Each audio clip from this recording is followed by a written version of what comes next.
Renungan kita pada hari ini diambil dari buku Riwayat Yesus, bab 30, judulnya Ia akan datang kembali. Juru selamat kita akan datang kembali.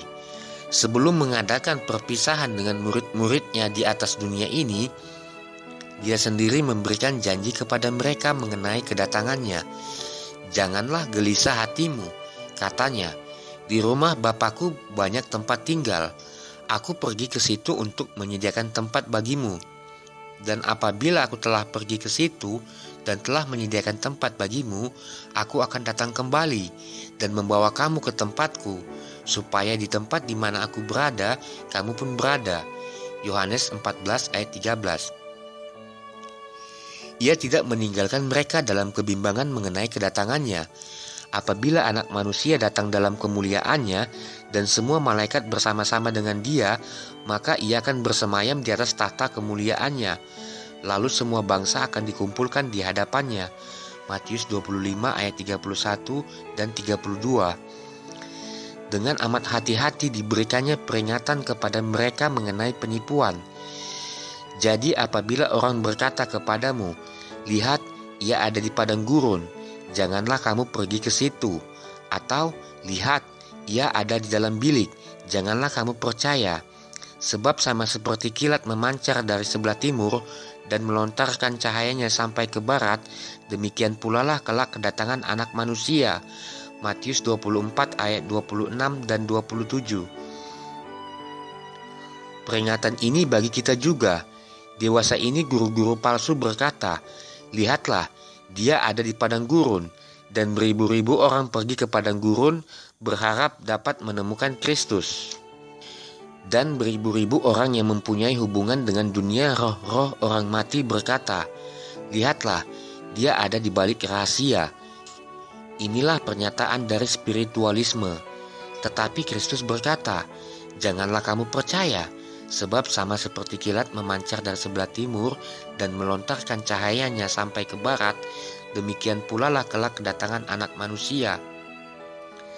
Pada hari kenaikan Kristus, kedua malaikat menyatakan kepada murid-murid itu bahwa dia akan datang kembali dengan cara yang sama sebagaimana mereka melihatnya naik ke surga.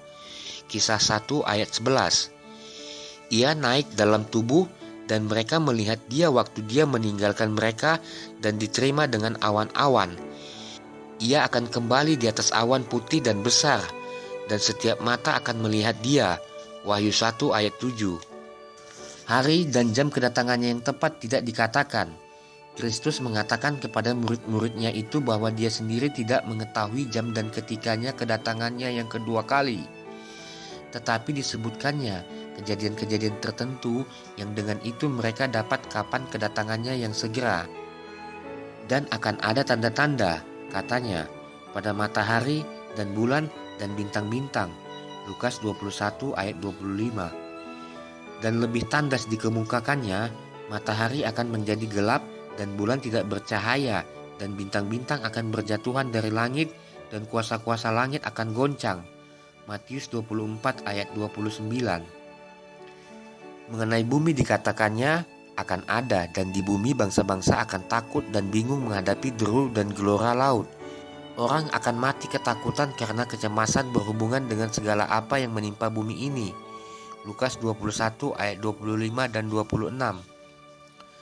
Pada waktu itu akan tampak tanda Anak Manusia di langit, dan semua bangsa di bumi akan meratap, dan mereka akan melihat Anak Manusia itu datang di atas awan-awan di langit dengan segala kekuasaan dan kemuliaannya. Dan ia akan menyuruh keluar malaikat-malaikatnya dengan meniup sangkakala yang dahsyat bunyinya, dan mereka akan mengumpulkan orang-orang pilihannya dari keempat penjuru bumi, dari ujung langit yang satu ke ujung langit yang lain. Matius 24 ayat 30 dan 31. Juru selamat melanjutkan, "Tariklah pelajaran dari perumpamaan tentang pohon ara. Apabila ranting-rantingnya melembut dan mulai bertunas, kamu tahu bahwa musim panas sudah dekat. Demikian juga, jika kamu melihat semuanya ini, ketahuilah bahwa waktunya sudah dekat, sudah di ambang pintu." Matius 24 ayat 32 dan 33. Kristus telah memberikan tanda-tanda kedatangannya. Dikatakannya bahwa kita dapat mengetahui kapan dekatnya kedatangannya, bahkan sampai di ambang pintu. Apabila daun-daun pepohonan mulai mekar di musim semi, tahulah kita bahwa musim panas sudah tiba. Jelasnya, apabila tanda-tanda pada matahari, bulan dan bintang-bintang tampak, tahulah kita bahwa kedatangan Kristus sudah dekat. Tanda-tanda ini sudah tampak. Pada tanggal 19 Mei 1780, matahari digelapkan.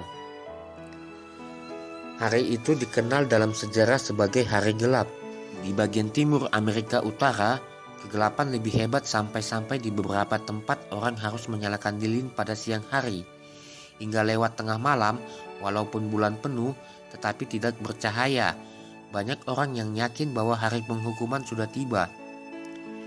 Tidak ada alasan yang memuaskan untuk kegelapan yang menyalahi alam ini yang pernah diberikan kecuali alasan yang terdapat dalam perkataan Kristus. Penggelapan matahari dan bulan adalah suatu tanda kedatangannya. Tanggal 13 November 1833, suatu peristiwa yang amat ajaib berlangsung di langit. Bintang-bintang berjatuhan yang pernah dapat dilihat manusia. Lagi-lagi orang percaya bahwa hari penghukuman sudah tiba. Sejak masa itu, gempa bumi, gelombang besar, gelora laut, penyakit sampar, bela kelaparan, kebinasaan karena kebakaran dan banjir berlipat ganda adanya. Semua ini dan bangsa-bangsa akan takut dan bingung, menyatakan bahwa kedatangan Tuhan sudah dekat. Akan hal orang yang melihat tanda-tanda ini, dia berkata, sesungguhnya angkatan ini tidak akan berlalu sebelum semuanya ini terjadi. Langit dan bumi akan berlalu, tetapi perkataanku tidak akan berlalu. Matius 24 ayat 34 dan 35. Sebab pada waktu tanda diberi, yaitu pada waktu penghulu malaikat berseru dan sangkakala Allah berbunyi, maka Tuhan sendiri akan turun dari surga dan mereka yang mati dalam Kristus akan lebih dahulu bangkit. Sesudah itu, kita yang hidup yang masih tinggal akan diangkat bersama-sama dengan mereka dalam awan menyongsong Tuhan di angkasa. Karena itu hiburkanlah seorang akan yang lain dengan perkataan-perkataan ini. 1 Tesalonika 4 ayat 16-18. Kristus akan datang dalam awan-awan yang besar dan penuh kemuliaan. Rombongan besar para malaikat akan menyertainya. Ia akan datang untuk membangkitkan orang mati dan mengubah orang saleh yang masih hidup dari kemuliaan kepada kemuliaan. Ia akan datang untuk memberi kehormatan bagi orang-orang yang mengasihinya dan memelihara hukum-hukumnya dan menjemput mereka kepadanya. Ia tidak melupakan mereka dan janjinya. Lingkaran keluarga berpadu kembali.